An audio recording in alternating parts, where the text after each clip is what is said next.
Hello, everybody. I hope everything is working. I think it's working. We're getting audio. I'm so excited to be here. Hey, PH, thank you for subscribing. Again, thanks everybody for coming and hanging out. I had this whole brand new computer set up since the last time you saw me. I'm also holding a cat that has decided to be needy just in time for the stream. So I just want to say, that's happening. Oh, I'm so glad to hear your Watchmen show went well, PH. That's great. I know you were really excited about it, and sounded pretty cool, so that's really neat. Hey, Anarch. I see people popping in here and there. Grace, you want to show your face? Show your face to everybody at home. Yeah! Hey, Atomica. Say hello to everybody at the house. Say hello to everybody. She's very happy about it. Thanks everybody for all you subscribers out there. Please know I have put in a request for change of emotes. We have a new collection of emotes. We got some favorites out of the holiday section, so I've turned them into non-holiday emotes, just regular old ones. And then there were some from the Discord that seemed to have a bit of a preference over the rest of them. So I did a little, poll of everybody in the Discord, and we got some feedback, so I've got new emotes coming as soon as Twitch decides to, approve them. You guys will have brand new emotes, including the dot lot emote and the welcome emote. Those were two that I got requests for, so the welcome will be coming. That way you can welcome people all over the interwebs on all kind of Twitch channels and all kind of chats, which is really, really exciting, so thanks. If you're here tonight, I'm sure you heard the news. We were going to premiere 2284 Futuristical Flash tonight, which is our Teens in Space campaign. But unfortunately, it's funny, we had two things. One, I have been dealing with a brand new computer setup. I'll tell you about that in a minute. But we had a player that was going to be unavailable due to an unforeseen life circumstance that was very much more important than the game. And I just, I chatted with my cast and we just couldn't do a premiere episode without everybody there. So you will be getting Pride Cake, Theater Nerd. I can promise you that. I'm very, very excited about the campaign. I'm excited that both Renegade Games and Hunter Entertainment, who created Teens in Space, as well as Kids on Bikes, which I'll talk about in a minute, will be hosting us. So you can watch us here, you can watch us there, you can watch Futuristical Flash everywhere. So very, very exciting. Other business, let's see, it's been a while.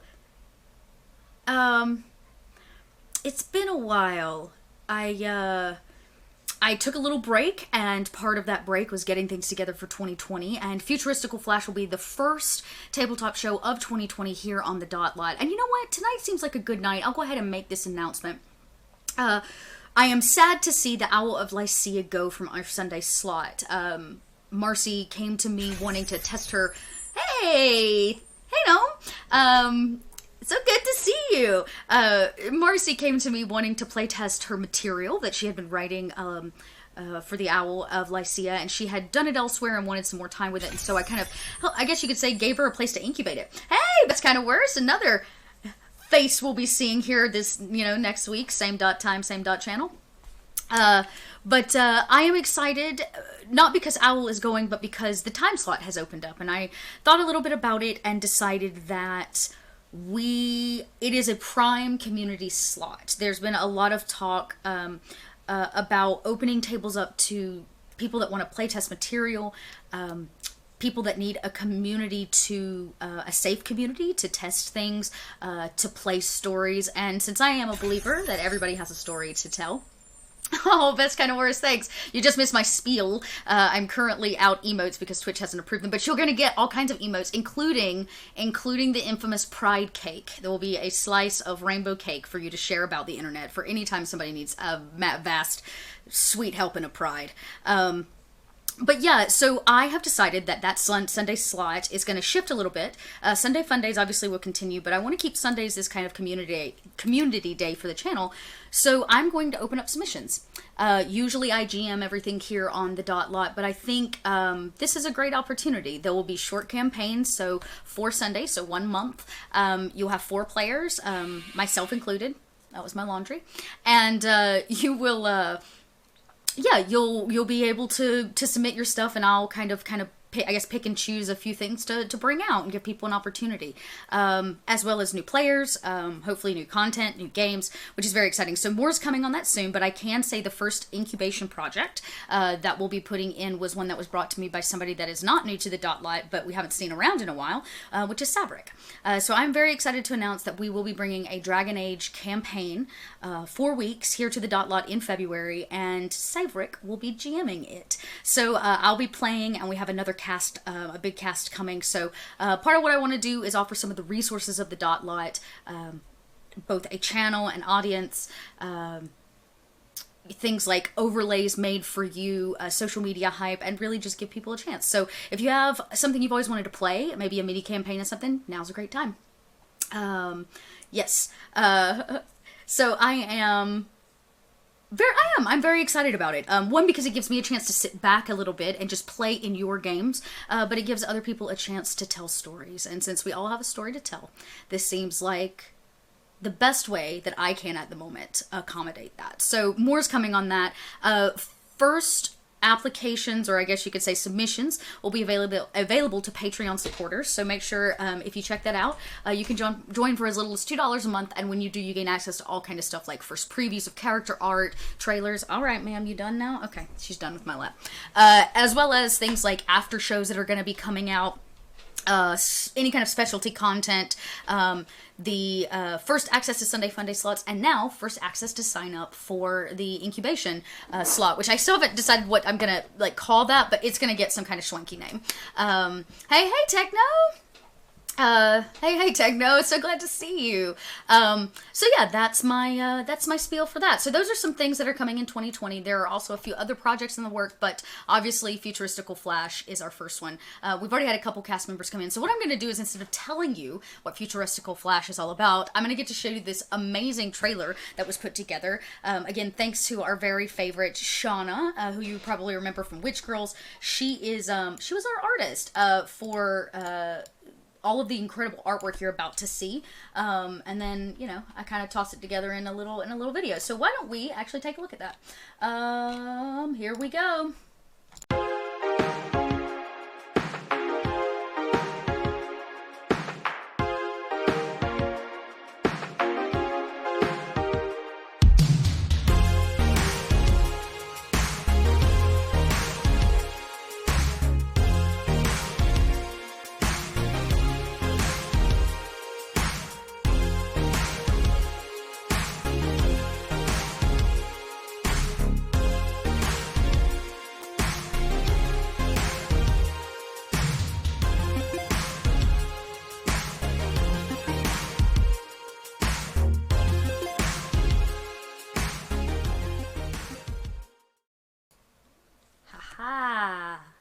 Now, if you're not stoked after that, and not because I want to, just kind of toot my own little Dotley horn here, but I gotta be real.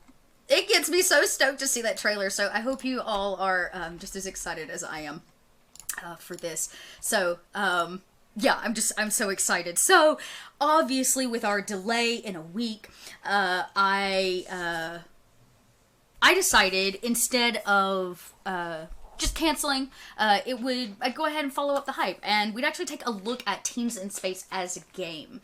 Hey, Aurora. Yeah. It's your character, a cactus person. It is. We'll actually talk a little bit about these species in this game, because I think it's one of the most unique aspects of Teens in Space, and one of the most exciting in terms of character building.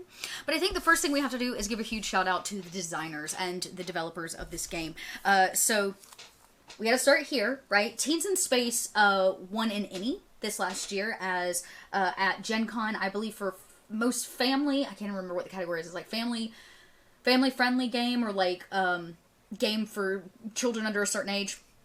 So yeah, Kids on Bikes. I'm excited to announce that Kids on Bikes will be becoming the staple game in our Sunday Fun Days. So if you like what you see on Teens in Space, because they're kind of basically the same game, two settings, we'll be doing this as our community game, and I will have new signups out for Sunday Fun Day for February, March, and April very, very soon. So keep an eye out for that. But so yeah, Kids on Bikes.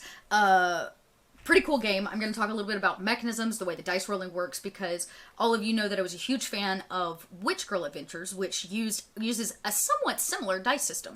So I'll kind of go over that, and then we're going to actually dive deep into the actual Teens in Space game and look at some of the interesting aspects that they've added and kind of built off of the Kids on Bikes model baseline game, which includes things like shipbuilding, space combat, and then of course the incredible like species listing and those kind of things. So if time allows, when all is said and done and we've kind of talked through and broken open the game, I might have some spoilerific content as I start parsing out what I've got planned, and I might even source for some stuff from the audience. So we'll take a peek here. I don't know that it'll be a full 2 hours, but I thought I'd at least get us even more hyped than we already were. So yeah, so Kids on Bikes, pretty cool game. Very, very simple, at least in terms of character sheet and mechanism and reading. The book is about this book, which is the deluxe edition, is about 140 pages, so really not that long. And it's, you know, I like the size. This is my favorite game size. So let's actually, I'm going to move this. So for all of you at home, I recently got, I told you I'd talk you through my, my big new shenanigan of technology. I got a new graphics card, which is stupidly exciting, only to realize that it needs its own power supply in my power box. On my computer, my power supply was not enough. So power supply has now been purchased. Everything is put together, and I have 2 monitors for the first time ever in my streaming, like properly have 2 monitors. So if I look this direction, it's because I'm admiring my brand new monitor that I've got all set up. So those are my new things for 2020. It's very exciting. And hopefully this means my video game streams now will no longer be the story of Chelsea yelling at her lagging video card. So Kids on Bikes, more to the point, Kids on Bikes, is a fun little game. I actually thought I'd pop open the character sheet so that you can take a look. Now, the deluxe edition, which I have in my hand, I got at Gen Con this year, and it includes a special section called Strange Events in Small Towns, which is actually a series of adventure modules. We will be playing through, I've actually already played through a couple, but we will continue playing through these modules on Sunday Funday, which is very, very cool. The super simple character sheet is just what it sounds like.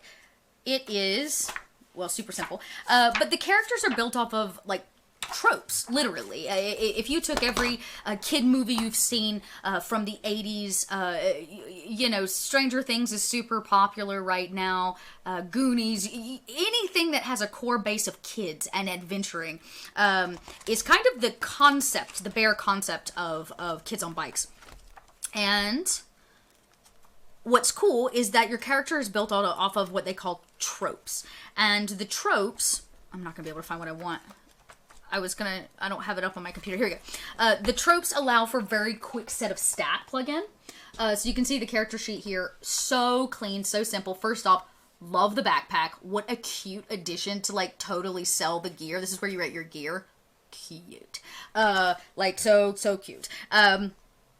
So yeah, so very, very simple, very easy to read. This is it. This is the character sheet, people. And the same is true for Teens in Space. It's got a couple more things, but yes, pretty great. And the way that it works in terms of dice roll is when you choose your trope as a character, you assign a die to your stat. So instead of saying every base roll has a d20, you're going to be saying, okay, well, my 3 stats, which are here, grit, charm, oh, no, I'm not far enough, right? Grit, charm, I can probably pull this up. So that would be grit, charm, brawn, brains, fight, and flight. And you actually assign a die. So your fight may be a d20, but your brains may be a d4. So instead of it all being based off the same dice system, you are assigning a die to a stat, so the higher the stat, the higher the die most of the time. But it also allows for a system where you can kind of vary things, right? So they don't have a lot of modifiers in this game, which I actually really love because it makes math very easy. You're not adding a lot. Usually if you have a modifier, it'll be just a 1, and you add it onto whatever the final die roll is. So you might be able to say, in terms of the balancing of the dice system, my brawn is a d6, but it's got a +1. So instead of putting a d8 there, I could put the d6, leave it, with the possibility of always getting somewhere between, 4 and 7? Or 4 and, 3 and 6, really. with the +1, and then give my D8 over to something else, or you can continue to stack. So the die system really allows for more choice, I think, in how stats are aligned moving into character building, and also really allows the players to really push the trope, which is so much of the style of both the game and the stories that are told using the game usually. I mean, think about it. How many tropes do you see all the time? So, especially in Stranger Things and and whatnot, and those kind of kids movies, I guess you could say. And then the rest of it is very simple. Everything is based on those stats. There's not a lot of modifiers, like I said, and when the players go up against some kind of challenge, the GM, or they want to roll for something to overcome something, the GM sets based on a scale, a number that they have to reach. So this is going to be a difficulty, say 4. Which is pretty standard in other tabletop games, such as Cypher, for example. So you have to beat a difficulty 4. This is a difficulty 6. And there is a nice little handy chart right here. Again, 1 page. I love the clean 1 pages. Love it. Right? So, for example, a 1 to 2 type task where success is guaranteed, except in extreme cases, right? Very easy type stuff, all the way up to 20, which is like a most incredible task that could even possibly be succeeded unless it was a once-in-a-lifetime type thing. Right, and then your players will roll a die based on the stat that they choose or that is assigned to them by the GM. They roll that die. Now, when the dice rolls, what's cool is if you roll the maximum, as PH just pointed out in chat, if you roll the maximum, so I roll a d6 and I get a 6, that is known as an explosion or an exploding die. Now, I get to roll it again and add to that die. So there's always a chance for more of a success regardless of what die that you have assigned, because if you roll a crit, as we know it in kind of more Dungeons and Dragons terms, then you're getting a chance on those dice to explode, which means, if you think about it logically, for all you statistical dice people out there, if you think about it, a d4 always has a more likely chance of exploding than, say, a d20. Which means your lowest score oftentimes can explode more than your highest statted die, or your higher dice stat. Just a little data statistics there for you, something to think about. So yeah, I really, really love, I just really love this game. It's very simple. One of the other things I really love about Renegade is they do a very good job of laying out safety in their books. And I am gonna dive into Teens of Space, I promise. I'm laying out our foundation. So they do a really great job of laying out safety, not only tools and mechanisms, but even things for the GM at large. So for example, they have a section at the front, of course, that talks about setting boundaries when you're dealing with kids. In a sense, those kinds of things, safety first is important, right? But what's really cool is in the back where these modules are that have been written, which are usually about 1.5 pages to 2 pages on average. So for example, this one is called the Snyder Sisters. Okay, cute little, right here. This is it, 2 pages. That's the module. At the very top, before setting information is given, before they talk about NPCs or, all of it, it's right. The very first thing says content warnings right there at the top. And it lists the content warnings for this campaign, or for this module, which I really appreciate. Lycanthropy, missing parents, and violence against animals. And what I also really appreciate is, like, for most people would go, well, lycanthropy is not a content warning, but it could be. It could be for somebody. So the fact that they've taken extra care in laying out content warnings. This one says violence against children by adults. That's very specific and very helpful, because before they say I run one of these for Sunday Fun Day, I will, when I say we're going to be playing through this module, here are the content warnings. And I can give them to them up front, right? A lot of players sometimes have issues coming to the table with their lines and their veils. Sometimes it's easier to say, well, that is a line or veil for me than it is to reveal it. So I find that this can be very, very helpful. And I just, kudos to the game designers. Just so many kudos. Okay. So Kids on Bikes. Boop. Pretty simple. Pick it up. The deluxe edition is well worth it. The modules are beautifully written. Each one of them is really interesting. So yeah. Hey, Techie! Welcome to the Dot Lot. I'm glad you dropped in. So, Teens in Space. And actually, good for me, I can show this to all of you. I'm still getting used to this. Okay, here we go. I can show this to all of you. I have this in PDF already ready to go. So, Teens in Space. Based off the same system as Kids on Bikes, same trope type system, you'll choose a trope. The difference in Teens in Space is you have what's known as a fatal flaw, which is pretty cool in your character building. So that fatal flaw, what I really like about it is it doesn't always have to be a bad thing. It's just a thing that causes conflict. And I made sure with all of the characters for the upcoming show, 2284, that they took extra care in picking their fatal flaw, because it actually is really helpful as a GM to have something to play off of. Yes, the bicycle's replaced by endless nothingness. So, again, they start out with setting boundaries and those kinds of things up front. But what I find really interesting, because here's the thing. The system itself is the same as Kids on Bikes. Dice rolling and all that, picking a trope, so forth and so on. What I really love, and that I think makes this so unique and so interesting, is the section on species. They have a very delicately laid out section in the appendix on species. Now, of course, you can pick all your own species. You could play a game where everybody's human, if that's... They even have a human-like species, technically, if that's really what you're into. But if you haven't seen the artwork, and you know what? Let me treat you all to something. I'm going to treat you all right now while I say artwork, I feel the necessary need to show you all the characters together from the artwork. So let me just quick add that. I can pull this up right fast, like, so that you can look at them, and then we can talk about their species choice in relation to the book, because I think that's relevant. Da-da-da-da! Look at that beaut. Alright. So again, super kudos to Shauna for making just an incredible set of characters. She took their like crazy wants and just went above and beyond, to say the least. And I could not have possibly expected such incredible artwork. So there it is. There are our teens, I guess you could say. Let's see. I wonder if I can make it. Yeah, there we go. So it's floating. Aren't they awesome? They're all so awesome. Okay, so each, except for one of these characters, all come from the species list in the book. And I'll actually kind of read some of these off to you. So, for example, let's see. A benthosa is one of the species, a benthosa, which is a sentient body of water composed of consciousness of the life forms within it. That's actually the character on the far left, the one with the pink beret. That is Victoria's character.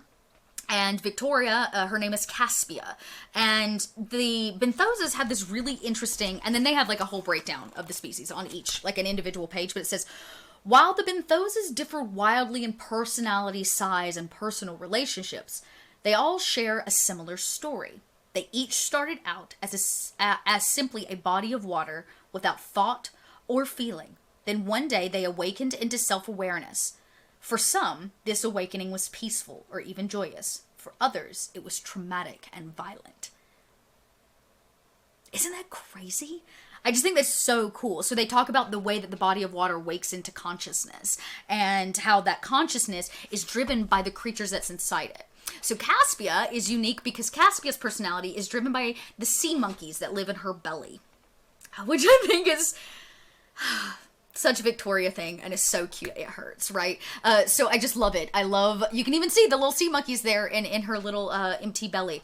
So yeah, that's it in a nutshell. And we actually, it was funny, Victoria was like, how am I going to play a sentient body of water? Like, how do I get around? And so she came up with this adorable suit, and she told the artist that she kind of wanted this anamorphic suit that this sentient water gets carried around in, and her personality is driven by sea monkeys.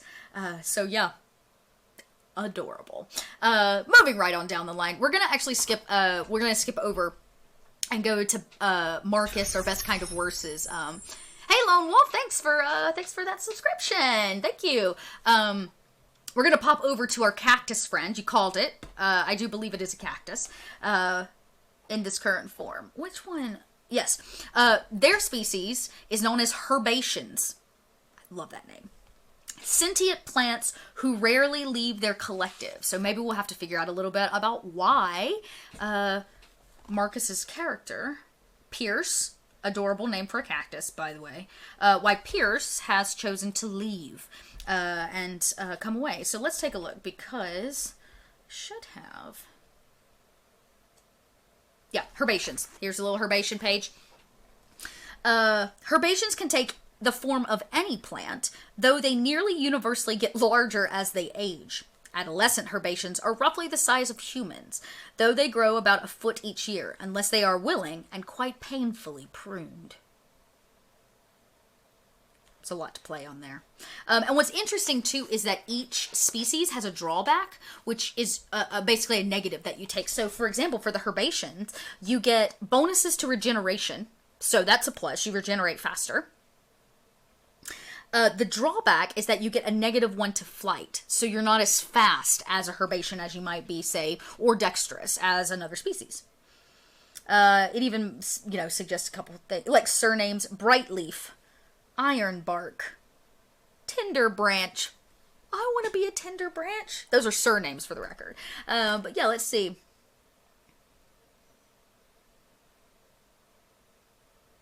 Yeah. When colonists arrived on Herbexan, so that must be the planet, they initially thought it was simply a planet covered in a thick, lush rainforest, which they aimed to cultivate. As they took a blade to the first tree, though, they discovered the most of the plants on the planet were actually sentient creatures.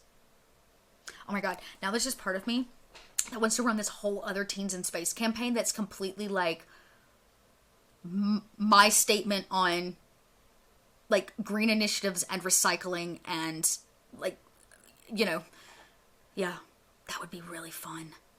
Where everybody, it's about a herbation planet you're trying to save. Tinder branch. I love that. That's funny. So Pierce, our crew's herbation, is obviously our medic. That is the trope that has been taken, or I think medic is the trope, which is pretty cool, and will be very handy because I actually think we only have one kind of like brute force character. Everybody else uses like brains or yeah, supple firewood. Yeah, I guess it's kind of Avatar-y, except they don't play these creatures. Everybody would play, or maybe they're coming in. I don't know. I'm gonna have to think about that. It's kind of like I can picture it now as like my perfect Captain Planet campaign. I'm in love. Okay, so obviously, just so many. On the far end, the very large kind of electricity creature, that is Gnome's character, which is really interesting, and he's playing which one did he choose? He chose, yes, so he's playing what's known as a Throgafell, I believe, but his Throgafell is also a Pantheros, so those are two different species. So the Pantheros, once worshipped as gods, now sought for their ability to create electricity, and a Throgafell is a very small, often cyborg tinkerers obsessed with technology. So here's what's fun, and this is kind of what Gnome did with their character, Sim. They're a Throgafell, but they're not diminutive. He wanted them to be kind of extra large for their size, I believe is the description that they gave. So I'm interested. Let's go read about Throgafells. Did I do it? Yeah, okay, here we go. So these are usually short, quick-tempered craftspeople, widely considered the best machinist and technologist in the universe. Obsessed with creating machines and expanding their knowledge of science, they quickly spread off their planet to the surrounding systems. So it sounds to me like what Gnome did was took the Throgafell way of technology and merged it with the Pantheros build. Let me double check that.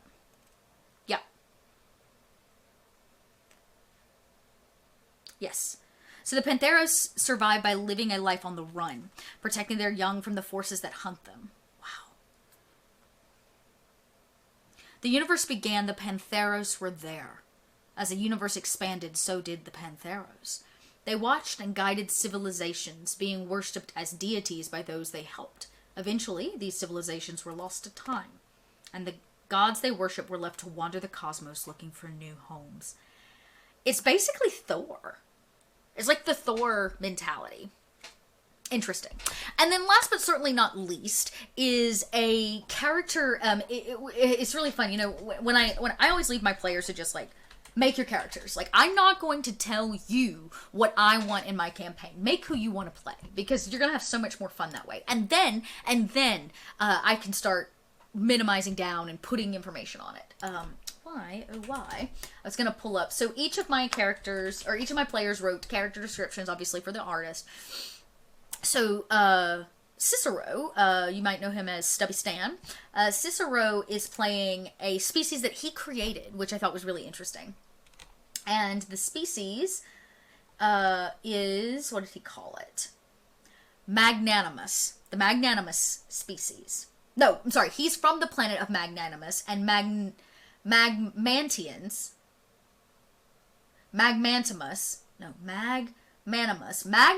is the planet. Sorry, I'm trying to read it. And Magmantians are the sentient gas beings that are on it. And the sentient gas beings that live here specifically because of the high temperature. So we kind of got to digging in, and I wanted a little lore for our universe and these kinds of things for the 2024 campaign coming up. And I thought about it, and I was like, how interesting would it be if a couple of the benthosas, the sentient bodies of water, migrated at some point over the last like few hundred, maybe 1,000 years to this hot planet, landed, and they turned into gas. They evolved into a different form of what they were. They were sentient bodies of water. Now they're sentient gaseous bodies. So are sentient gas beings due to the planet's high temperature. Their origin is from the Benthosa species. That's what can we yeah. So he's also in a power suit because obviously he's just kind of gas, right? So, and I love it because it was really interesting, obviously both being kind of elemental. Victoria and Cicero both came to the table with like, I need to be in a suit. I have to be in something that holds my form, I guess you could say. But they both had very different descriptions of what they wanted out of their suit. And actually, I'll share it because I don't think that they will mind. A body of water inside a pink metallic android suit. Wears a pink sequin beret. They do not have android boobs. But it is a vaguely humanoid shape, but entirely gender neutral. Their belly has a see-through pane where you can see sea monkeys swimming around. And then you get to Fermel, or Bob, as we're calling, that's the second character from the left. He is our Magmantian. He says, he has constructed, very different, he constructed his power suit that will allow him to be corporeal and keep his core temperature high. I'm thinking more an agile version of Big Daddy from BioShock or Johan from Hellboy 2. The face mask is an 80s version of a robot face. Expect 8 big eyes and mouth. It's so good.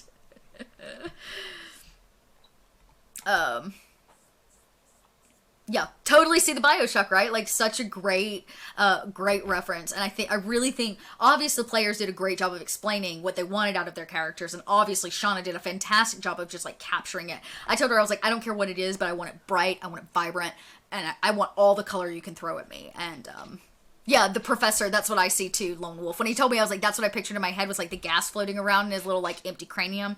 Yeah, it's gonna be fun. So these are our characters for the 2284 Futuristical Flash campaign, which we will officially launch next week, which is, like I said, very exciting. But that means you have time to get your hands on Teens in Space, which you should be able to do from both the Renegade website as well as the Drive-Thru RPG, and make sure you told them Dot sent you. Cool, so let's take a look. So this is actually, I don't need to show it to you this way, I'm sorry. Let's not do that. Let's do this. Oops. That. So where has the... There it goes. Okay. So let's just take a look through this for a second. So I'm just going to kind of scroll and show you some of the things from the book. Most importantly, I wanted to show you the character sheet, which I can do by typing in the page number. Probably way easier, right? One of the other things I really love about Teens in Space is if you're going to run an extended campaign, now we're only going to have about 4 or 5 episodes, but if you're running an extended campaign, I find that the questions that they provide in terms of prompts can help a lot, especially for new players to tabletop, which in my opinion is another reason why this was voted most like family-friendly game, because these questions are really interesting. All right, here we go. So here's some other species. We'll kind of look through them. Mechanical recreations of an extinct species. Brilliant. Bird-like beings obsessed with the sky. Oh, this. Gelatinous spheres who poop fuel and are super nice to everyone. That is literally an explanation, I feel like, of me. I don't technically poop fuel, but if I did, worth it. Like, what a great little, like, blurb. And what I also love is even if you never make it to all the individual pages about the species, just this page alone gives you so many options. It's so clean, it's so concise, and it's so vivid all at the same time that you immediately want to play a character. You're immediately drawn to something on this page. The other one that I really, really like, let's see. I think if I were to play a character, and I might just have to make it an NPC because that's the joy of being a GM. Like, look at this. Bipedal shrimp originally bred for consumption. Could you imagine knowing your existence was bred for consumption?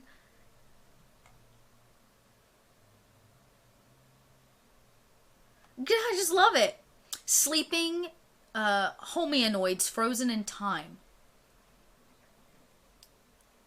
Quillarians, we're going to talk about Quillarians. That's going to come into play if I get into GMing because I have a very specific NPC that will be a Quillarian. I'm just obsessed. I'm so obsessed.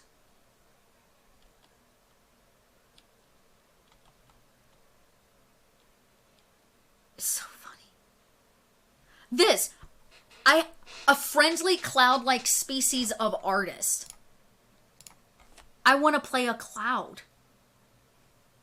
I want to play a cloud. You can play a cloud. Sorry. I'm getting all excited. Okay.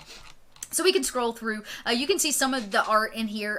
Another thing I really love is they don't tell you how a species looks by giving you an image. They just describe it to you, and then it's kind of for you to take it away. But God, I love it. I just love it so much. Okay. Let's see what else. Let me grab I'm going to go. Oh, here we go. This is what I was looking for. Character sheet. So you can see right here at the top, we definitely have, flight, fight, brains, brawn, charm, and grit. Bare minimum. During the game, if you fail a roll, you are actually given something known as an adversity token. And those tokens can be exchanged in the game for various other things. Yeah, GM Tim, those fuzzy little hug monsters are also going to be my best friends. I'm just like obsessed with them. Sorry, I just read your your message. So you can see here that they've even got a few extra things like this. Each species has a drawback. We talked about that. We talked about how you list your trope. Medic. I believe that Caspia, her trope is dreamer. She's a dreamer. You also have a fatal flaw. That's not something the book gives you. That's something that you choose as part of like your character story. And there are some questions to help a little bit, maybe understand what that could be. And then of course just the description. Each person is supposed to have a role on the ship. And sometimes you may have multiple roles on the ship. Like you might be the medic and the science officer, right? So what are your roles on the ship? You can purchase and like take improvements during the character building process if you want to kind of up yourself. The way it works in terms of the character building, specifically for Teens in Space, which I think is really, really, really cool, is during character building you get something called IP, or improvement points. Each character starts with, I believe it's 15 improvement points that they can spend to add, and this is where you really add what I call the flair, right? Because your trope is telling you how to lay your dice out. The trope is saying, you're a medic, this is where your dice go in terms of the stats. But the improvements are where you get to add your own little bit of flair to the character. So the improvement may make you more like a Deadeye shooter. It may make you a better pilot. It may simply make you easy to blend with people or terribly friendly. But what it does is it usually gives some kind of +1 bonus to one of the stat rolls or a specific kind of roll, such as like a communications roll. The crew together, or like I said, everybody individually gets, I think it's 15 IP points off the top of my head. That's what I feel like I'm remembering. And the players get to spend them. Whatever they don't spend gets to go into a pool of IP points for the group's ship, which is also very cool. Because now the players get to choose, either together as a group or an individual, whether they want to spend all of their points on themselves, whether they want to reserve some for the ship, or whether they want to give them all to the ship.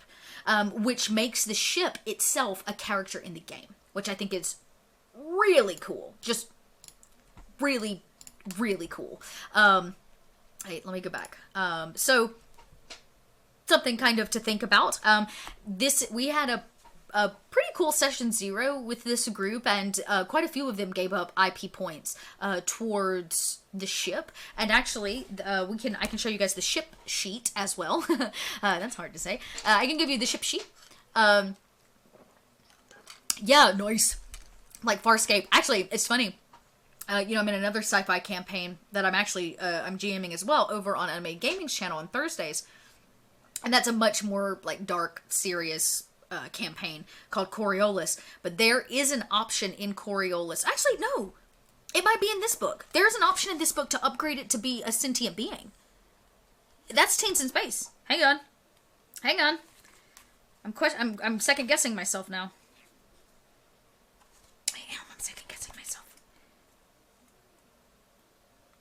But there are ship builds in here, pre-made ones, and then you kind of go from there.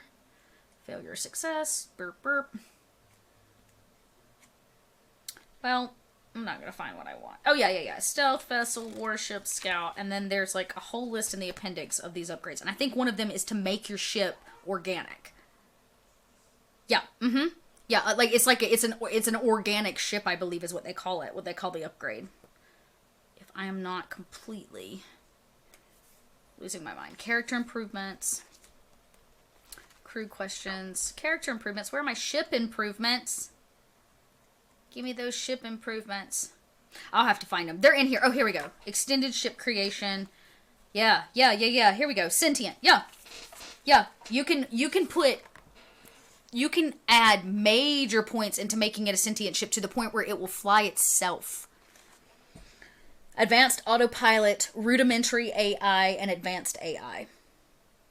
It allows the advanced one allows the ship to predict the needs of the crew with far greater accuracy and fly more effectively in unexpected situations.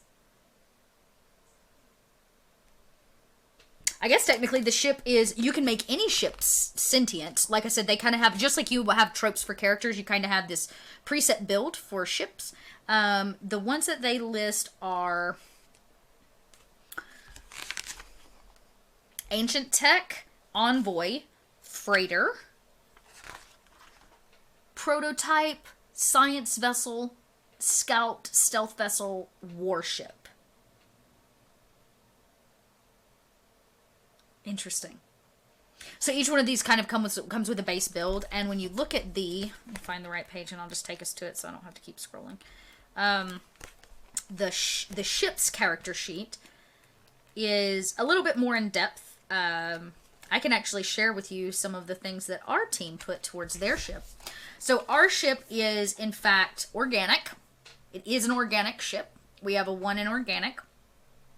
They put additional cloaking on the vessel. They upped the shields from a D4 to a D6. They upped the thrusters from a D4 to a D6, and they upped the turrets from a D4 to a D6. They added a smuggler's hold, and they went up one in the engine. One of the things with the ship character sheet is that it takes a certain amount of power to power all of this, which I think is really cool, and the ship can overheat, so you have to have a certain amount of engine capacity to run all the stuff, the turrets and the things. So depending on the improvement that you choose, it'll tell you whether or not that if it uses a engine power, and at a point when you max it out, the ship can overheat and it causes problems, basically. So yeah, that's the character sheet. Let me find, it's here. Let me pop over my, probably be easier this way anyways. Ship creation, character sheets, questions, items. No. Oh, here it is, page 63. I'm not crazy. Alright. So there are ship improvements. I went through those. Where is my ship sheet?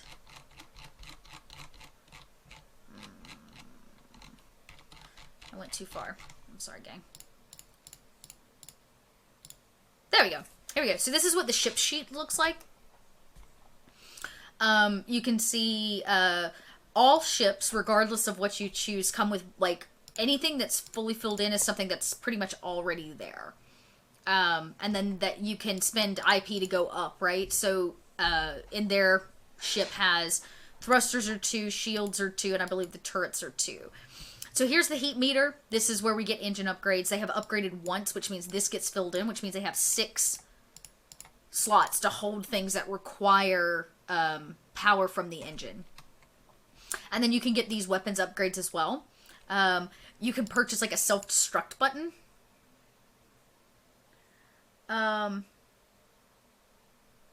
You can purchase, they purchased cloaking devices at a +2. So basically what happens is when they're in the ship, and they're in combat, or they're trying to, say, sneak up on a space station, they actually get to roll for the ship. Like I said, the ship is treated almost like its own character, and therefore has its own sheet, stats, and so forth and so on. And as the ship can continue to be upgraded, they can continue as they gain more IP points instead of put them in themselves to put them into the ship. Or they can flat out purchase them, which is nice. One of the things I also love about this is instead of becoming very mechanical in terms of how space travel is done, it's just simply faster than light travel. It's just a thing. All ships do it. There's no need to debate it. Yeah. That's pretty much what they said, PH. They decided against the self-destruct button. They felt like it was just trying to bring on trouble. Oh, hey, and what? Nice to see you. I was just talking about Coriolis. I technically was talking about the wrong information, but welcome in. So, like I said, a pretty simple sheet. One of the things right now that is not available is a Roll20 build for Teens in Space. So I will be uploading to our Roll20 this a PDF of our ship character sheet that I put together for them.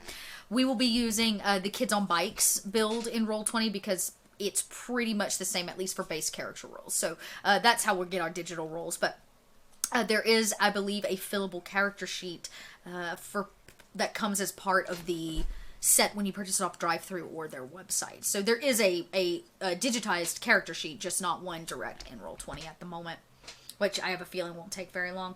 I tried to fix the IP. I was going to make one. Please. I am not that good of a dot. Ooh, it's a Kika. Hey, Kika. Glad to see you. It's good to see you in chat. It's been a while. So yeah, so those are some of the kind of bare minimum, bare bones bits, I guess you could say, about it. It gives all of this kind of additional stuff, improvement, like what the cloaking devices are, depending on if they spent 1 IP or 2 IP to up it. So yeah, really, really neat. Let's scroll actually to the end because there's some other things I wanted to take a peek at.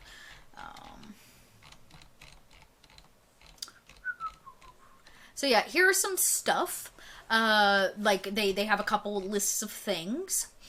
They talk about, they have this really cool chart for the quality of items, like if it's extremely rare, like what that would cost in a range, versus being like this giant table where you're like searching for the thing. Okay, that thing is this price. They're saying, okay, no, use the chart. And let me zoom out so you can see it all, because I think it's really cool. They're saying, okay, how rare is it? Is it one of a kind, or is it pretty common? Okay, well, it's kind of a less common item, we'll say.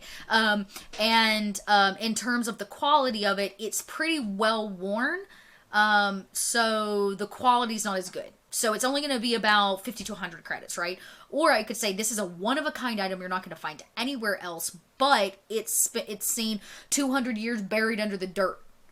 So again, the quality is not that high. So it's going to be here.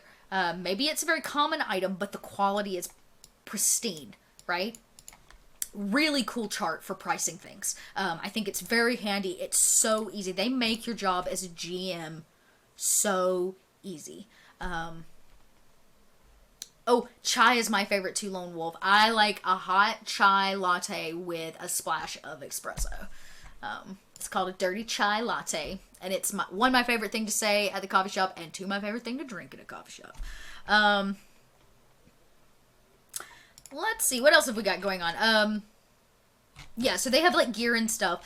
This game is really narrative driven, and I think that the proof is really in the pudding when you realize like how much of this book is full of questions to be answered, ways to prompt your characters to think about narrative and story, and more importantly, the actual role itself, the outcome of a role is literally who gets to tell what happens. So I tell my player that it's a difficulty of 5. They roll their brawn check with a D10, we'll say. And let's say I said that the difficulty was a 5. They roll a 6. That is only 1 point above the difficulty of what I said. So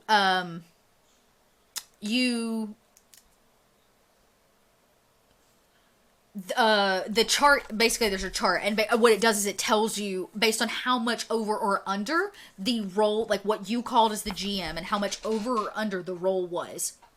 Not what the roll total was, but the difference. What the difference is what actually makes the decision of how it's told, of what the outcome is. And I believe they have a handy chart. Once I find it, I'll type it in so that you guys can see it on the screen, because I think that's a lot easier. Yes, okay. Yes, here we go. Page 28. All right. So as a GM, you're looking at this table. Boop, boop. Explanations and examples. Yeah. So they want to do a stat check, right? This is the difficulty chart. This is me saying, okay, that is a difficulty of 8. Which means somebody that's super skilled at it probably will make it, but it's not going to be for somebody that's not skilled at it. They will roll. I say that it's an 8. They roll a D10 and they roll a 7. They roll a 7, which means it's 1 less. Right? So -4 to -1 of the roll, the difference. The character fails, but not too badly. There might be some sort of minor short-term consequence, but these won't shift the story for more than a minute or two.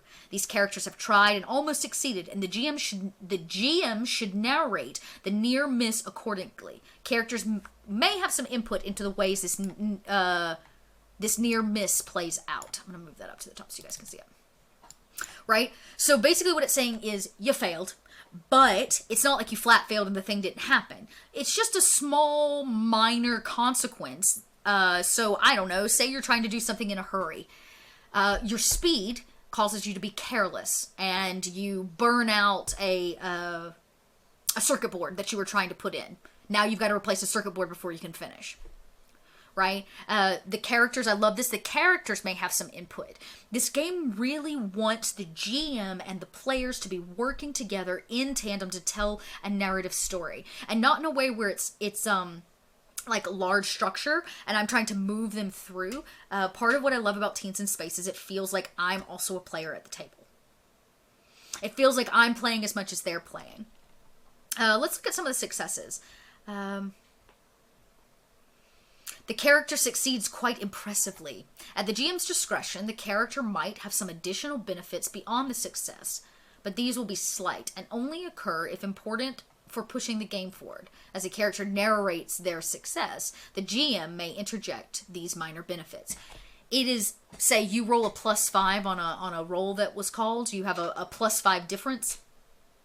It is not my job to tell the success. It's the character's job to narrate their success. It's the player's job to say how they succeeded at what they did, and then my job is to add sprinkles on top of their ice cream. I love that. The GM may interject minor benefits, right? 10 plus or higher. The character succeeds smoothly and easily. Likely it looks like the character's just showing off. At the GM's discretion, there could be some unexpected positive results.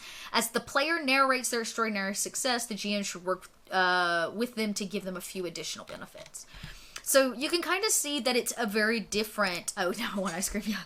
It's a very different dynamic between player and GM, which I think is interesting. So basically the way the rolling works, conflict of some kind comes up, whether it is actual combat or some kind of encounter or something that needs to be overcome.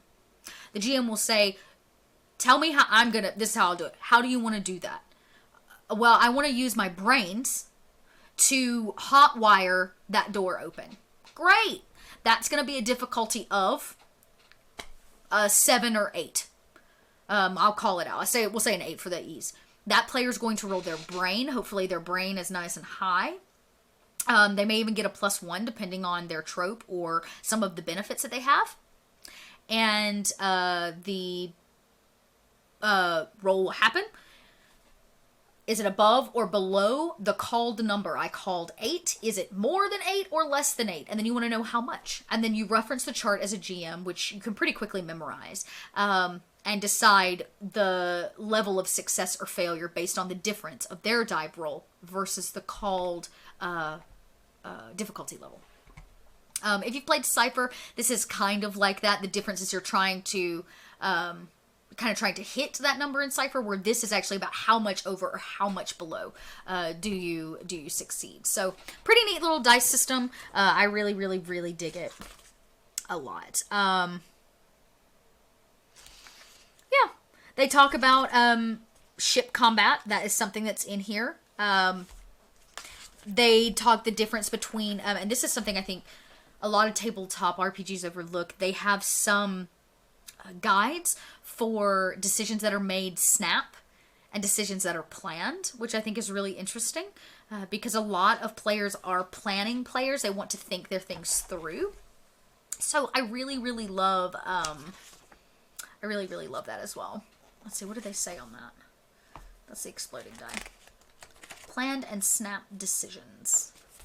I'll pull this up because you guys are staring at the same book that I am. Oh, it's literally the next page. Should be just around here somewhere. Here we go. Planned actions are stat checks when you have time to think about the best course of action and perhaps work with your friends.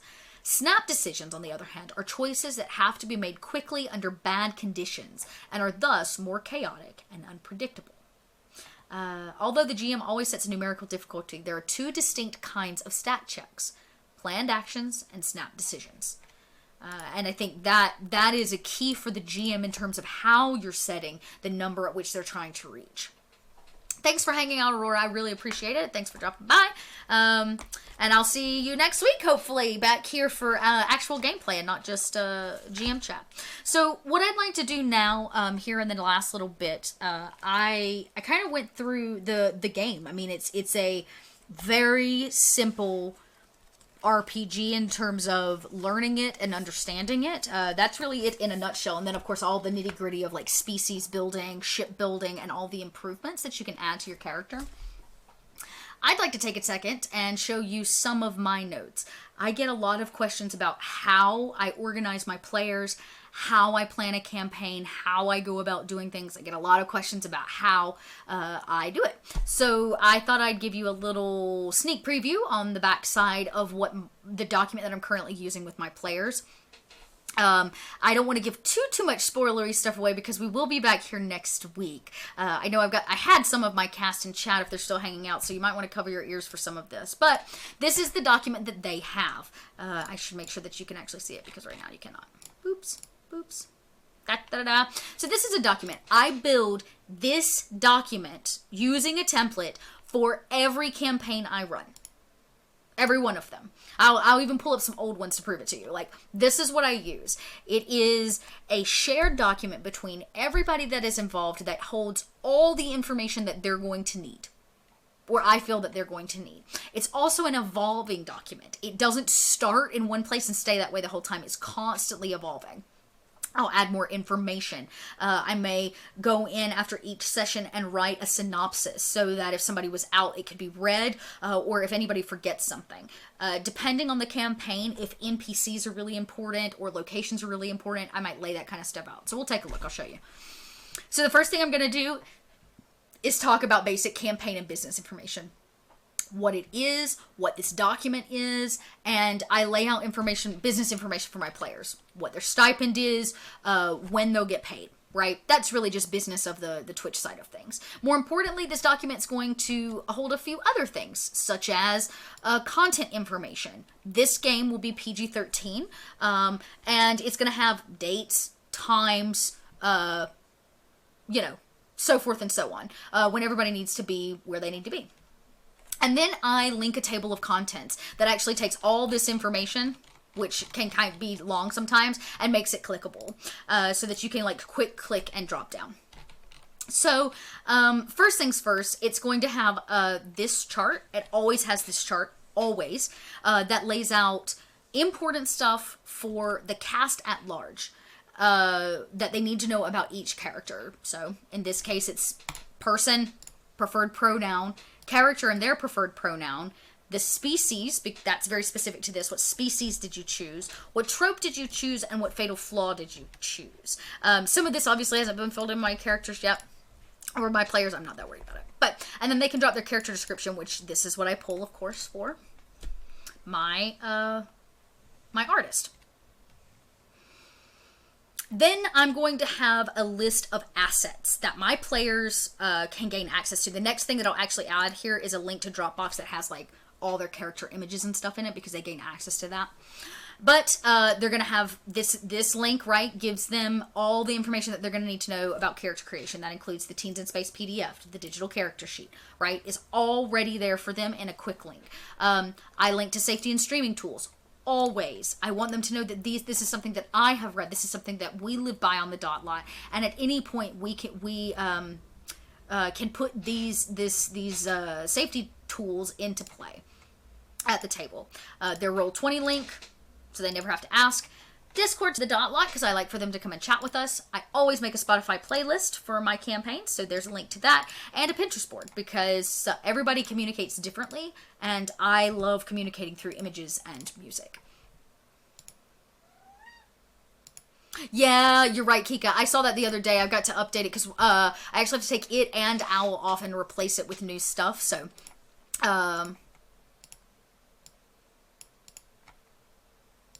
yeah, on the main Twitch page. Yeah, that's actually an image that I gotta update. It's just one of those things. So yeah, very cool. You the information that my players need should just be there, and ready for them in quick access. Grace, you got feelings tonight, girl. She's sitting down here meowing. You want to come see everybody? Come on. And then after they've been given the information that they need for success in character building and starting this process, then I can start giving them things about the setting and the world. So in this case, the setting, it is 2284, right?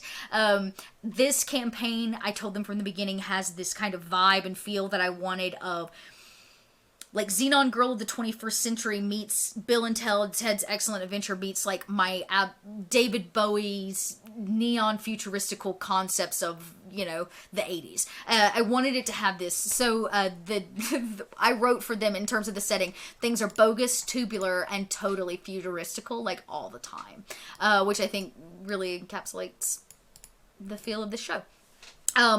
I have made up a galaxy. One of the things that Teens in Space does not give you, which I don't think is necessarily a bad thing, is your universe. Like your actual galaxy in which all this is taking place is kind of on you, which actually allows for a lot of openness in terms of, are they hopping from system to system? Like, are they going massive star system to massive star system from the Milky Way to somewhere else and vice versa? Are you keeping this really close knit inside of one galaxy, as if maybe space travel hasn't allowed them to move outside of a galaxy? So forth and so on. I made up a galaxy. The galaxy for our show will be called the Beta Cloud Nebula. Beta Cloud Nebula is part of a much larger collection of galaxies in the universe, but this will be the one that we start in. Inside of Beta Cloud Nebula is a training center known as Future Academia, and Future Academia is the training facility. I don't want to call it a school necessarily, but it kind of is here, and for our campaign. So you can see I give them a little write-up. This is kind of the start, this piece here. It talks about Future Academia, and then they've got a mission that they're going on. So Future Academia is the most elite school within 100 parsecs of the Milky Way galaxy. By the way, a parsec is not a Star Wars thing. A parsec is an actual unit of measurement for travel, just so that you all know. The school was offered as a beacon of peace at the end of a 70-year war among the species of the Beta Cloud Nebula. Future Academia acts as a cultural and educational melding pot for teens from all corners of the galaxy. Each of you have recently completed your 4th year of boarding and training on Future Academia's education station. There, you've made friends and maybe some enemies, as well as crafted a set of skills useful for the future. You graduate in 14 days. To complete your training, you must succeed at one last mission as a final. As all Future Academia agents, or FFAs, you were handpicked from the top of your class and brought together to create the most ideal and balanced group for special missions. The board of Future Academia believes that by year 2, hands-on training is the only way to truly prepare you for your adult years. You have completed many missions over the last 2 years, but you have only completed one mission with this group. Good news, it went rather well. But finals make and break some agents, and your assignment is an important one. So I have given them their mission up front, even though that will be part of the first episode, in terms of like taking that mission and owning it. So that is the prompt I gave them. That is what I wrote for them. I think sometimes GMs get really, really caught up in giving a lot of information up front, and I think that really depends on the game. For something like this, where I want my players to come in, I want them to have a lot of fun. I want them to, they're playing sentient cactuses or cacti and bodies of water with sea monkeys in them. There's a lightheartedness to Teens in Space, in my opinion. It sits in a lighter, at least in my mind, place than even probably Kids on Bikes does. Teens in Space is kind of fun, and I want it to feel fun. So, I laid out kind of a school that they all attended. These are the things that tie them together. The school ties them together. This universe, they didn't need to know the entire history of 70 years worth of war and what species fought what species and what genocide. None of that matters because, one, most teens don't care about that kind of stuff. And two, it is at the moment, in terms of character building and launching the campaign, not as important as explaining to them their school. So focus on what's important. I had a really interesting conversation, actually, with somebody on Twitter the other day about this. And they're like, I always write this stuff and my players never read all my campaign background. Feed it to them only when they need it. That is my suggestion. At least that's where I've found the most success with giving my players a lot of world information. Start at the top. What do they have to know to character build? Yes, show, don't tell, right? And then when they get into it, now you're kind of adding things. You can add pieces to the history. Even if the players don't know, your characters in-game can know it. They can roll for that. They can do all kinds of things. So I think the expectation that you're going to ask somebody to read a player's handbook, on top of read all the things you're bringing to the table, is possibly a misconception, because they probably won't. So the shorter the better. Only tell them what they have to know. And then you'll find that the most of the time, the rest of this document for me is going to be charts. I love a good chart, but I want my players to feel like they even without all of the knowledge of, say, the 70 Years' War, they still have ownership of the world in some way, that there is a level of autonomy that they can bring to the table. So instead of them saying what other planets, breaking character in game and asking me what other planets are, say, in this system or are available to them, I'd rather make a chart that they can keep up in a Word document live while we're playing, and then they can say, oh, I want to go to name of planet, It gives them a chance to own the world without bogging them down in pre-written narrative. That's what I have to say about that. Yes, that's what I have to say about that. And notes for NPCs, that's definitely coming. So what I usually do, because we all know players are the worst about taking their own notes. Sorry, they just are. This will get filled in. I am waiting to hear back on a couple things, but I also can continue to add planets. Like, let's say they don't want to go to any of these planets because all these planets are going to be the planets that their species originate from, and they want to go somewhere else. We can make it up on the spot, and then I can just quick add it. With a simple tab, I add a new line, I put a new planet. I love collaborative world building, and for a game like Teens in Space, and especially the vibe that I'm going for with this, it is organic. It's organically built with everyone at the table. Now, I do in advance have 3 locations that I wanted to give them. These are what I call special locations. These are not planets. These are special locations, which is the Luna Sol Terminal, okay? That is a massive space station, the most futuristical shopping and residential hub in all of Beta. Here, the most hip and influential of beings live, create, and most importantly, shop. The Selene Station is more of a trading and transport station. It's a central port for all major planets and stations in Beta. Though lightspeed travel does exist, Selene hosts a special portal for ship jumping that acts like a slingshot around the galaxy. It's expensive, but extremely functional. Then they have what's known as the Nero Colony. This is more like a kingdom than a colony, but it is the political epicenter of Beta Cloud Nebula. The wealthiest politicians in all of Beta live here. It's heavily guarded and regulated space. Specialty issued visas are required to live within the colony's walls. Special permits must be filled out for all other beings visiting or making deliveries. Notice, I explained these locations in about 4 sentences max. And I did that because my players live need to be able to read these, look at them, make a decision, and then go back into roleplay. So let's say that they want to go to the Nero Colony. They'll be able to look at this and go, oh crap, do we have special permits?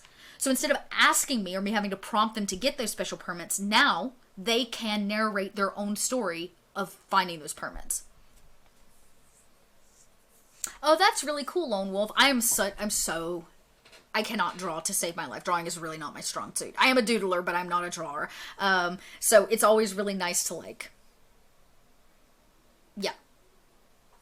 I see. Yes, that would be good. Yeah, I definitely can't do that. But I would love making up NPCs. And when we start NPCs, actually, I can go ahead and show you guys. The next thing that's going to happen, the next section, I guess you could say, that's going to happen, is going to be an NPC chart. Because NPCs. And actually, let's clear this off. Name, I think this will be species. There we go. Important info. So, you know what? We have an NPC that I have built, I guess technically, but she is going to be a major factor in this. This is where spoilers come in. There is a galactic princess. Their final for to actually receive their badge from future academia as an agent is going to be to escort the galactic princess off the Nero colony to the Luna Sol terminal on the other side of the galaxy.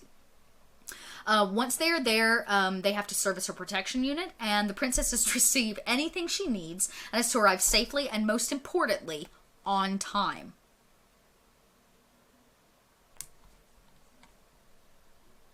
She has been given directions.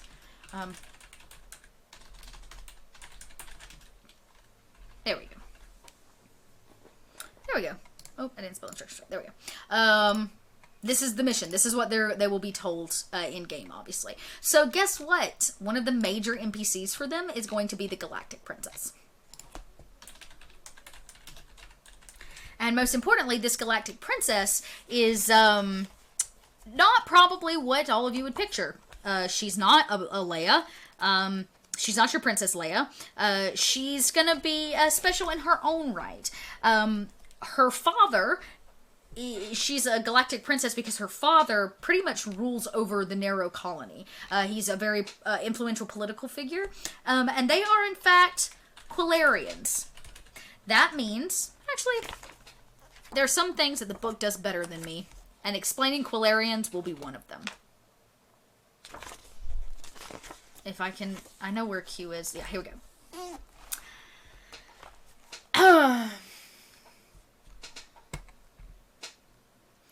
Quilarians are a tiny, bipedal, hedgehog-like species. Their average lifespan is around 200 years, reaching adulthood around 20. They stand between 6 to 12 inches tall. They dress in simply woven natural fibers and have round, hopeful eyes. Well, these Quilarians, in my game, are going to be a little bit more politically influential than the average Quilarian, at least the way the book lays it out.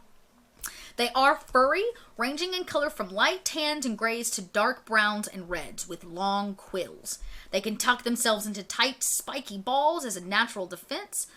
They are culturally gender fluid. Quilarians demonstrate individually by styling their quills in unique ways and colors. They are warm and inviting, optimistic, almost to a fault.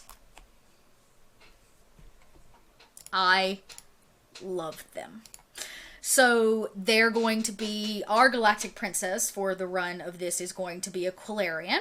The story that I kind of have written for her is that her people, part of the 70 Years' War, is that her people were refugees. That's kind of what's written into the Quilarian background. Refugees from their home world. They're brilliant bioorganic engineers who use the bind, a mystic force, seeming to link the universe together to reconstruct the genetic code of living creatures. They use their abilities to heal dying ecosystems and create organic constructs, some capable of space travel. So, yeah, is the cold, dark galaxy going to beat the optimism out of her? Well, I guess we'll find out. Oh.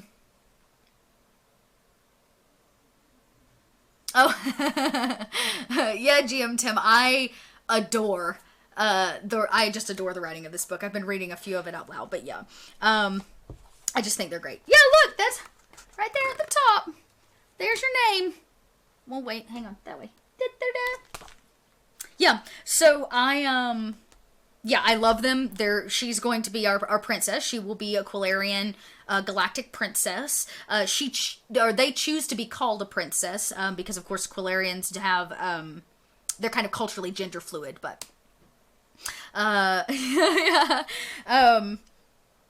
yeah, she's definitely going to be a do-gooder. That is the, you know what? Let's see. Can I build I bet you I could throw together a quickie character. That'll maybe be the last thing I do for the evening. I'll show you guys actually putting together a character.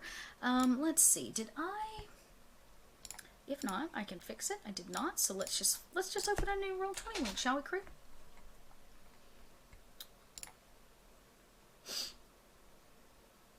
Okay.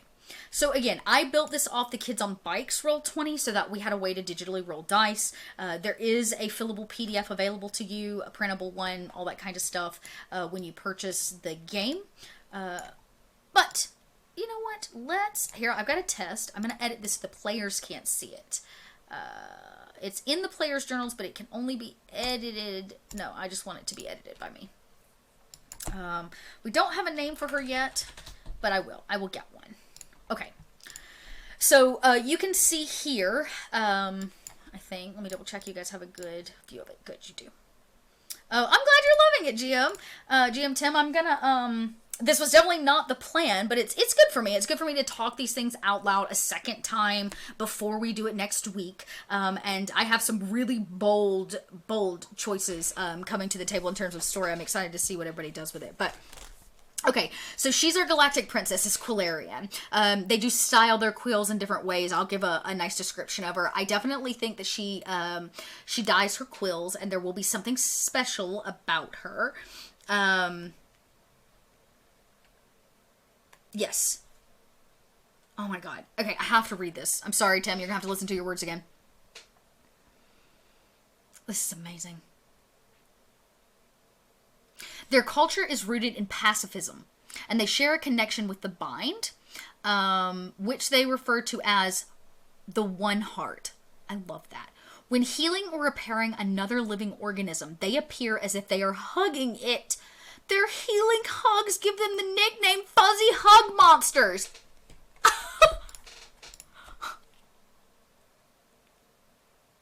I just want to be a fuzzy hug monster. Okay. So the princess, she's a do-gooder, okay? So what I'm going to do is actually roll over to the tropes. Hey! Thanks, Crit Witch. I appreciate that. New emotes are coming. They're coming eventually when Twitch decides to actually approve them. Go, Twitch, go. Okay, here we go. Traveling celebrity. That could actually be... Oh, interesting. She's definitely not exiled royalty. That is a trope, exiled royalty, but... Is she a do-gooder? Or is she a traveling celebrity?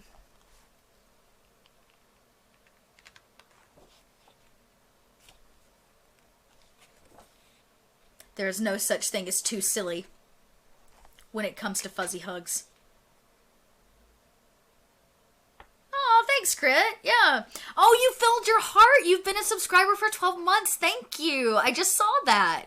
Yay. Thank you. Let's see.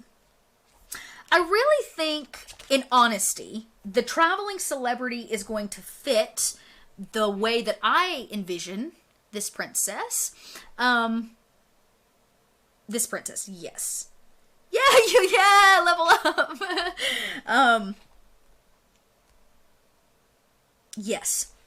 Okay, this is what I'm going to do, but I am going to look at do-gooder because do-gooder is really helpful, and the way that I want her in my head, she needs to be...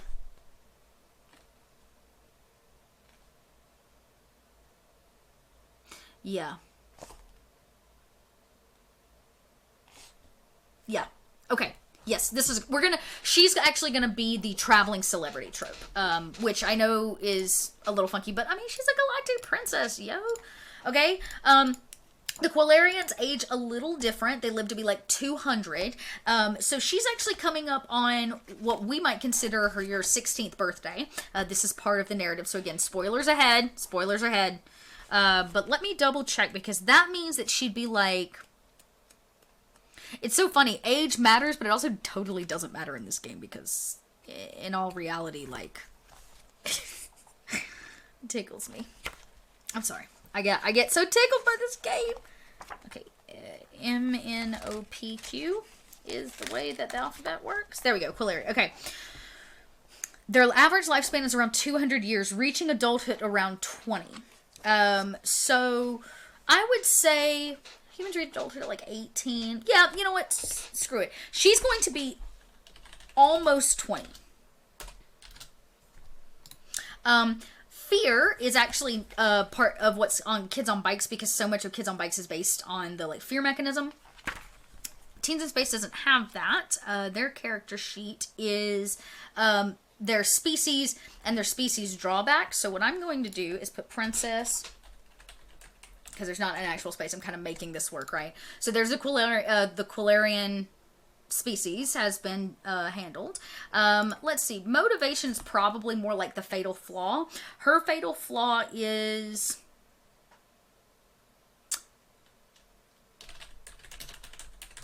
she was always sheltered.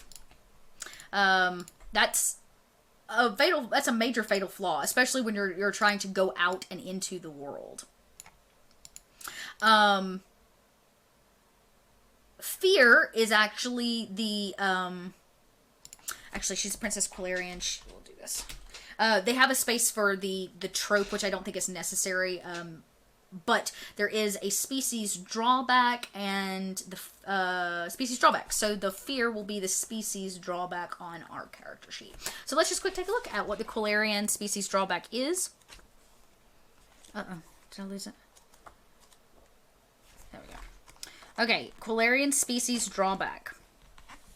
Because they are pacifists, they get a -2 to fight checks.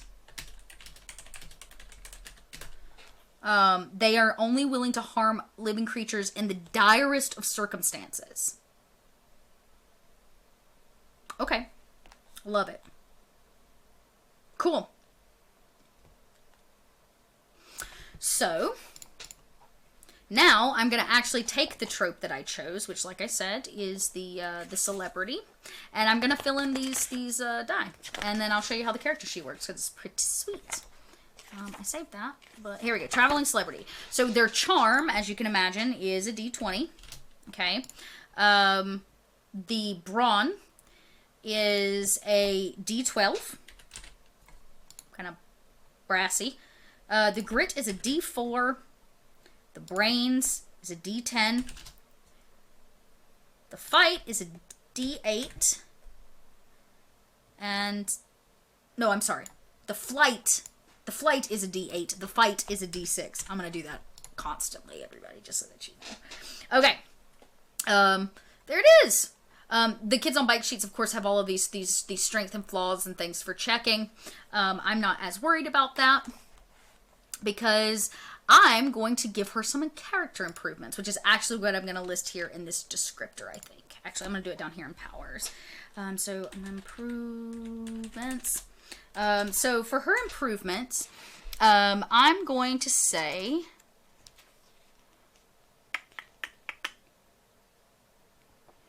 she's not really, she is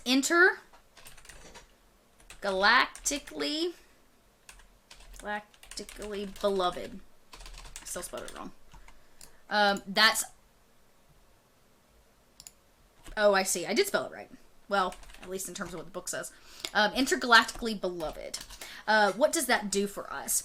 People on developed planets recognize you and genuinely love your creative and charitable work. A +3 to charm checks with characters who love your work.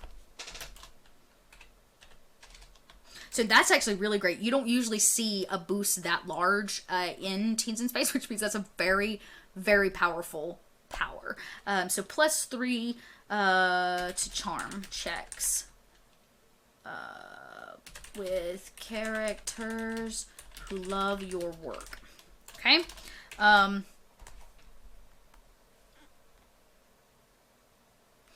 I don't know about... there is an interspecies lore, but I'm not that interested in that.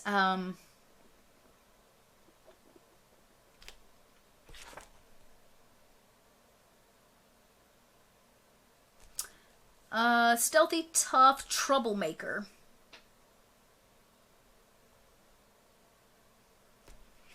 Oh, spirited motivator. I love that. These are so good. I'm gonna take Goody Two Shoes because I think that is very much her.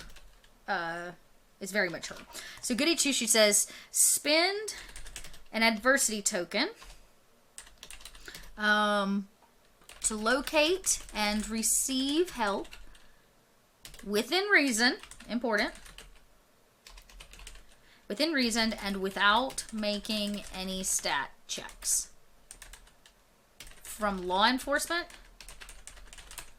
on any inhabited planet. I will extend this to the one space station because it's like a luxury station. A lot of people live on it, at least in my world. So that will probably be true. Oh.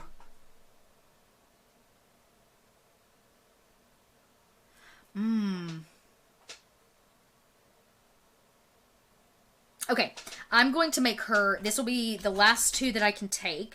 I'm going to make her lucky. She's just lucky because she is a princess, right? Spend 1 AT point, or adversity token to re-roll a stat check. I don't know how much rolling I'll be doing with the princess, but just in case. And I think she's probably...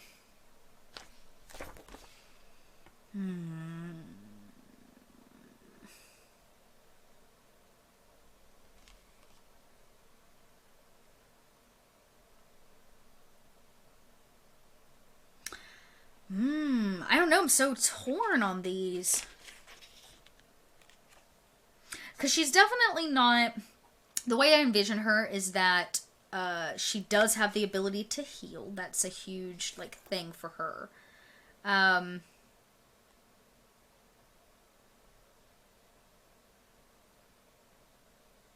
But she's not interested in what her father wants her to be interested in, which are her abilities to heal creatures. She's got another mind. She wants to do something else without giving too much away. They don't share a similar outcome in her future, I guess. I think I will. I think I'm going to put Overachiever.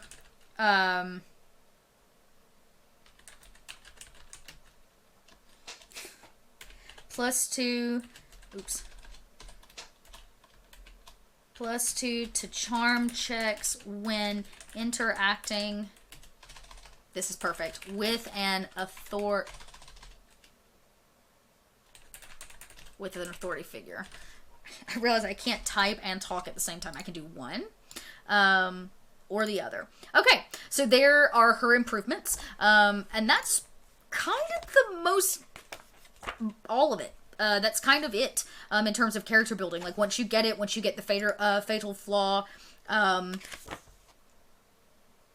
yeah.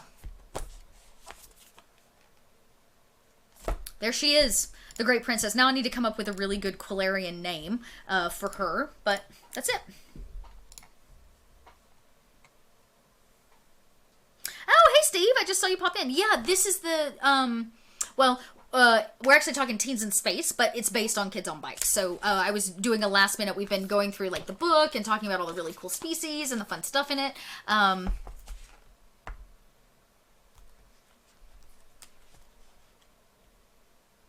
Didn't realize there was this much to Kids on Bikes character dev, or is this a dot mod? Well, so what I'm working on is the one I just built is actually Teens in Space, but we're using the Kids on Bikes Roll20 character sheet. Kids on Bikes, this is the Kids on Bikes sheet. So this is actually what you build. When you build a character in Kids on Bikes. Because I believe Kids on Bikes still requires you to pick a trope. And you still have... I believe instead of picking, like, what they call improvements, which is what I just added for the princess, I think in Kids on Bikes, you choose strengths and flaws, is how that works. So you're either really strong at something, and then you choose that flaw, and instead of having a fatal flaw, you choose a fear. You have something that you fear. Oh my god, Princess Sugar Spike is everything. But yeah.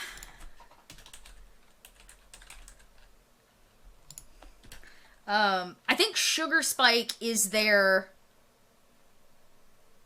surname.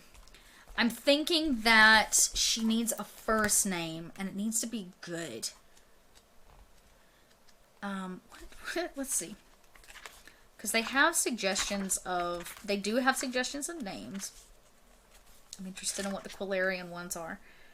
Oh, instead of individual family names, they view all Quilarians as a family. Quilarians typically have a name and a nickname.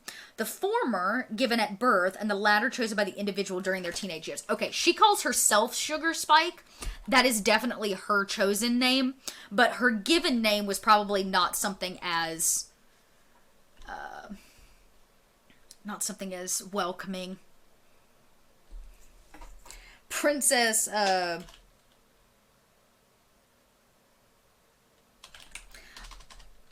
oh my gosh, her father would want her to definitely be, like, really dedicated to her, like, species and, her origins. So he would probably call her, Quilithia or something. Like, it would actually be based on the Quilarian, like,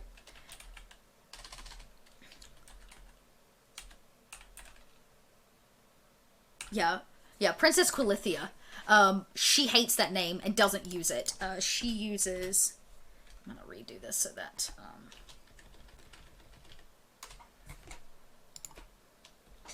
she calls herself Sugar Spike, which is, of course, the well-known name across the galaxy for the princess.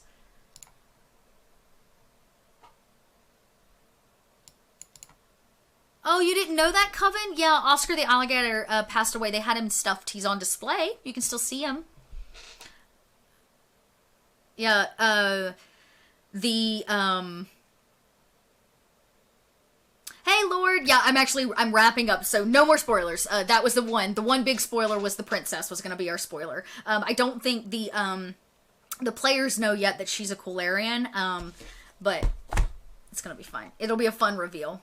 Yeah, Coven, the Oscar the alligator passed of old age. So for those of you that don't know, the Okefenokee Swamp is where I grew up. I've talked about the swamp a couple times, but there is a national, I don't know if it's a national park or it's a localized park, but there's a park there where you can actually go take boat rides and stuff through the Okefenokee.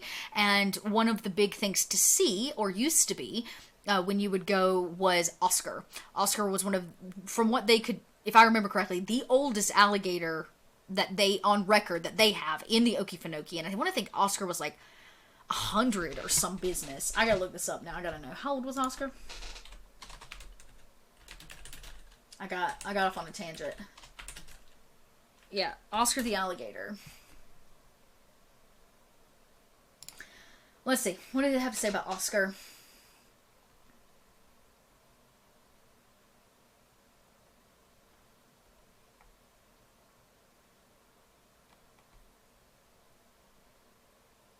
Interesting. He was Okefenokee Swamp most popular resident until he died in the summer of 2007. But now the alligator will be immortalized in the swamp he called home for nearly a century.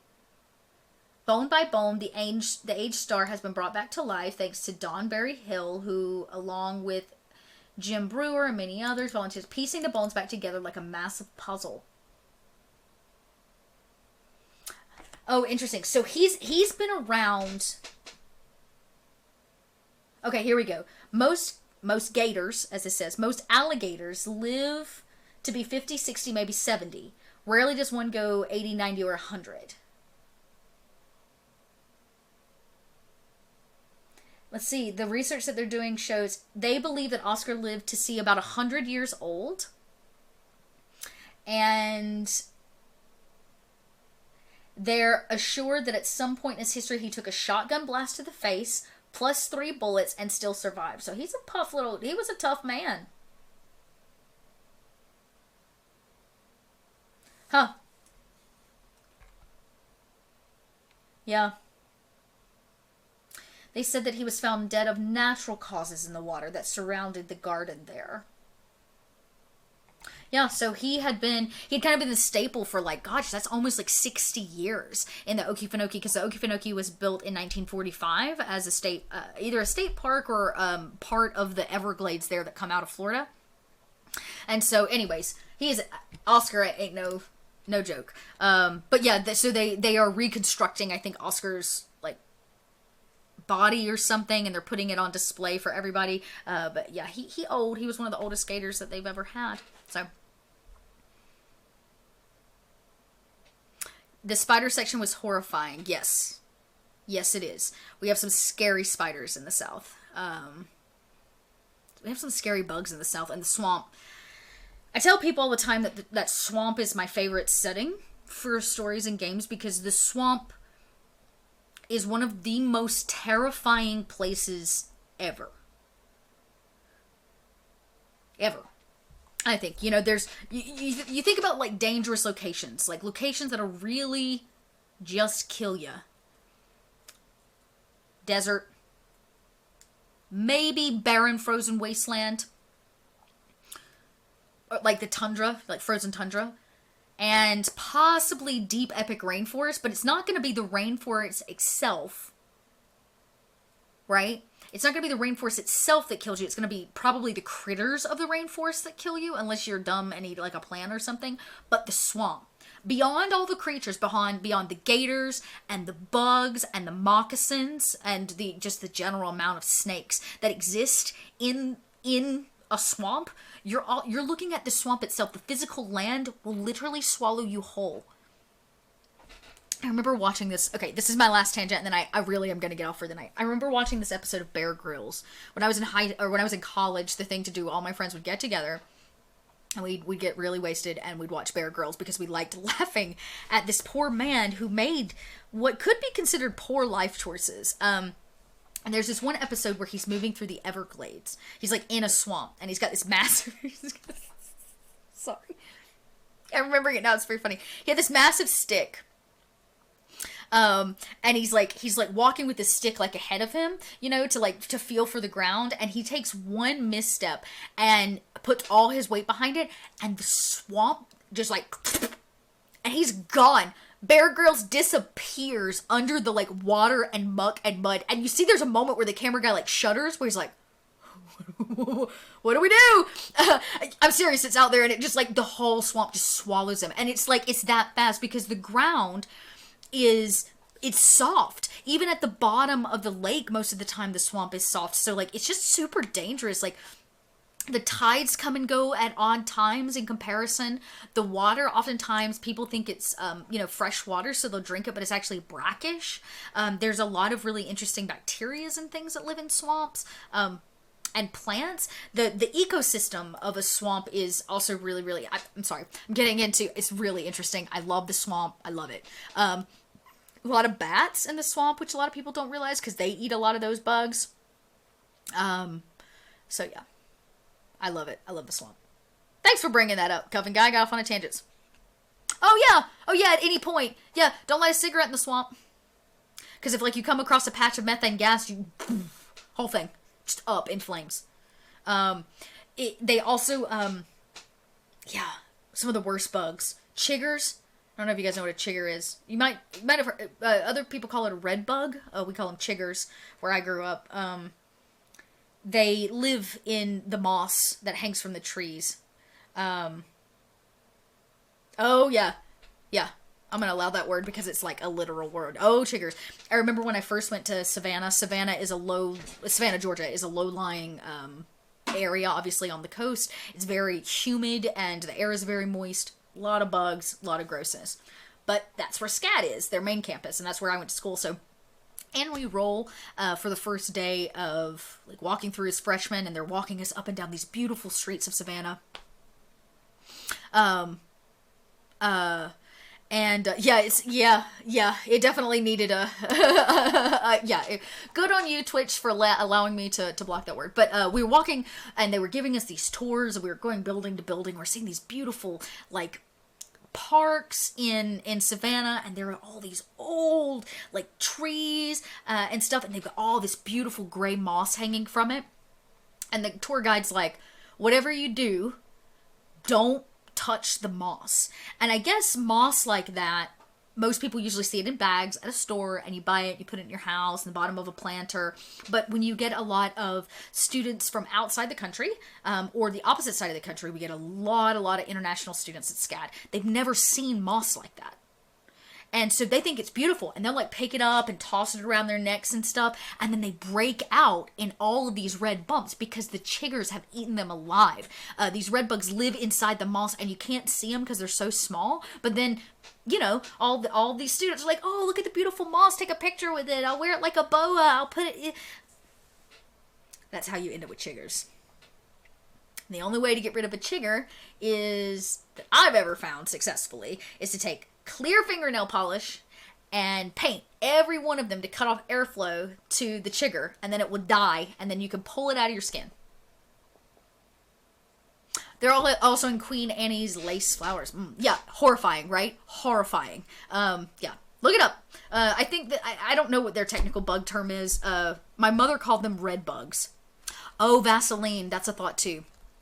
I didn't even think about Vaseline because it's airtight, yeah. Yep. Yeah, chiggers. That's what we call them in the South.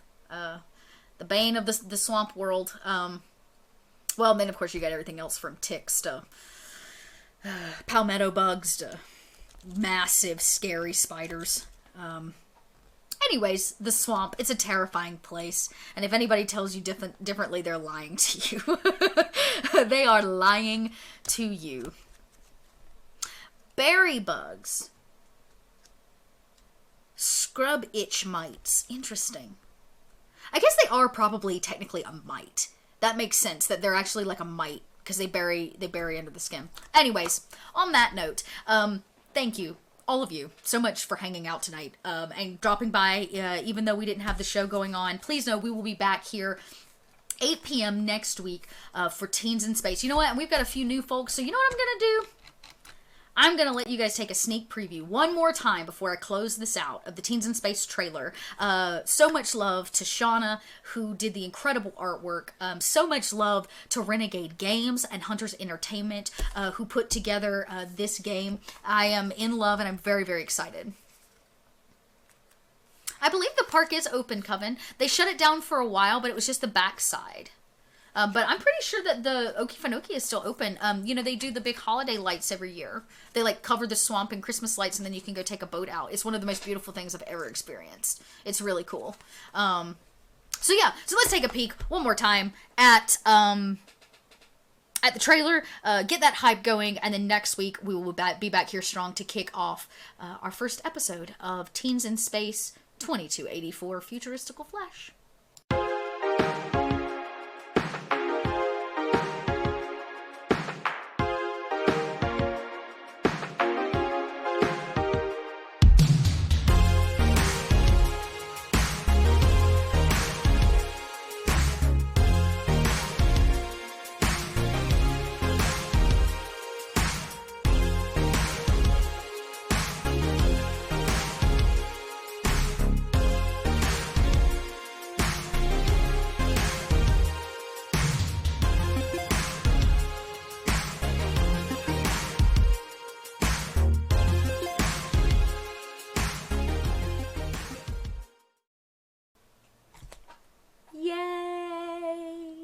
And yes, Coven Guy, that was a cactus person.